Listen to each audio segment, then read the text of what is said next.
旅行遇见建筑。Voyage monumental dans les murs du passé autoritaire, vu par Ronald Tsao. Voyage monumental dans les murs du passé autoritaire, présenté par Ronald Tsao, citoyen féru d'histoire des droits de l'homme de Taïwan.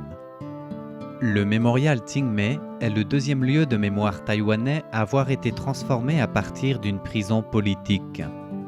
C'était un lieu de jugement et d'incarcération pendant la Terreur blanche à partir de 1968. Avant cette date, les jugements et incarcérations avaient lieu aux alentours de l'actuel hôtel Sheraton à Taipei. Ce lieu était communément appelé Centre de détention de la division de la loi martiale, numéro 3 de la rue Qingdao East. Les livres parus depuis 2012 comme numéro 3 de la rue Qingdao East, numéro 15 la rivière Liuoma, prisonnières et autres de l'île verte, ou le centre de détention Qingmei, écrit par Xie Congming à ses débuts, sont des ouvrages sur l'histoire moderne taïwanaise. Plusieurs femmes comme l'ancienne vice-présidente Annette Lu, la secrétaire générale présidentielle Chen Chu, ont été incarcérées à Qingmei. L'ancienne vice-présidente a inspecté plusieurs fois le site de l'ancienne prison de l'île verte.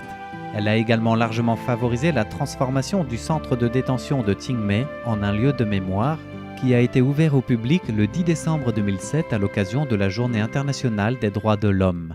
Ce jour-là, des militants étrangers des droits de l'homme qui ont secouru des victimes politiques ont pris part à l'inauguration. Les défenseurs des droits des lépreux de Lesheng ont manifesté.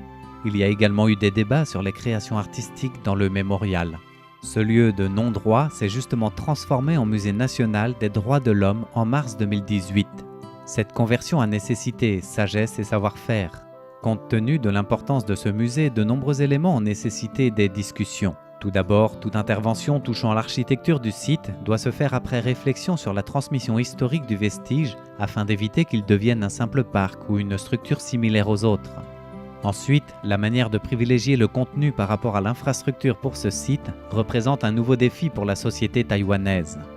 Troisièmement, il faut mettre en comparaison les trois types de cellules d'incarcération pour témoigner des blessures causées par l'abus de pouvoir de l'État à l'époque de la Terreur blanche. Le quatrième défi consiste à trouver comment attirer les visiteurs. Qingmei étant différent de l'île verte, qu'est-ce que le musée peut offrir de mieux à ses visiteurs ?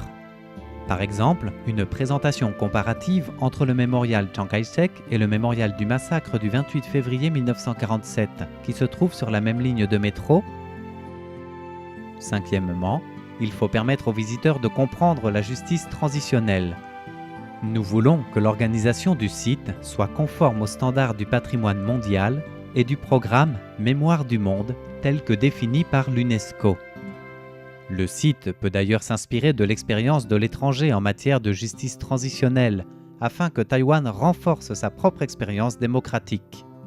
Ces expériences pourront servir à leur tour à la communauté internationale et témoigneront des progrès de Taïwan.